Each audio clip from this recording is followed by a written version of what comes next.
कभी सोचा है कि एक ही इंटरनेशनल ट्रिप के लिए एक ट्रैवल एजेंट 2.5 लाख मांग रहा है तो दूसरा सिर्फ 1.8 लाख। ये सोचने वाली बात है ना। तो इसका राज क्या है? कोई सीक्रेट डिस्काउंट? नहीं, इसका असली जवाब इंडस्ट्री के स्ट्रक्चर में छिपा है। जी हाँ, जब डेस्टिनेशन वही है, होटल लगभग एक जैसे हैं, तो फिर कीमत में इतना बड़ा फर्क क्यों? ये सवाल हम सबके मन में आता है। चलिए आज इसी को डिकोड करते हैं। और देखिए, इसका जवाब किसी खास डील या छूट में बिल्कुल नहीं है।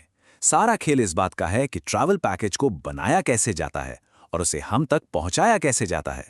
सब कुछ उस सिस्टम की बनावट पर टिका है। तो चलिए सबसे पहले समझते हैं इस छिपे हुए ट्रैवल मार्कअप को। ये वो एक्स्ट्रा पैसा है जो हम दे तो रहे हैं, पर हमें पता भी नहीं चलता कि ये जा कहाँ रहा है। देखिए, जो पारंपरिक तरीका है ना, उसमें हमारे और हमारी छुट्टियों के बीच कई बिचौलियों की एक पूरी फौज होती है। पहले हम रिटेल एजेंट के पास जाते हैं, वो एग्रीगेटर के पास, फिर वो उस देश की डेस्टिनेशन मैनेजमेंट कंपनी यानी डीएमसी से बात करता है और फिर जाकर लोकल ऑपरेटर और होटल तक बात पहुंचती है। अब होता क्या है कि इस लंबी चेन में हर कोई अपना मार्जिन जोड़ता है।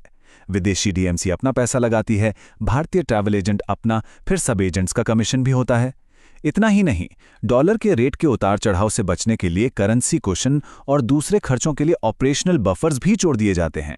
और ये सब मिलकर पैकेज की कीमत को बूम 20 से 30% तक बढ़ा देते हैं। तो अब सवाल ये है कि विकेज इस बड़ी समस्या को कैसे हल करता है। चलिए अब देखते हैं कि उनका मॉडल इस पुराने तरीके से कैसे अलग है और क्यों ये एक गेम चेंजर है।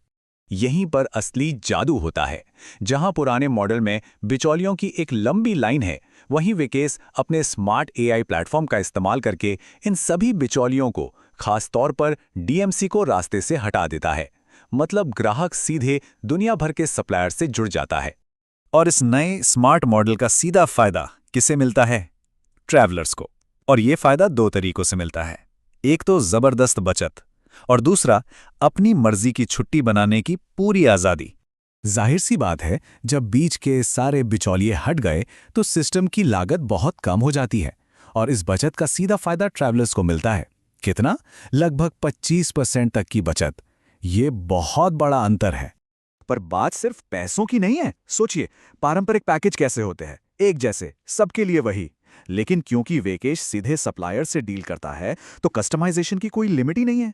पेरिस में सिर्फ 8 म्यूजियम देखने हैं, रोम में सिर्फ इतिहास जानना है या स्पेन में फूड टूर करना है, सब कुछ मुमकिन है, वो भी बिना किसी एक्स्ट्रा चार्ज के।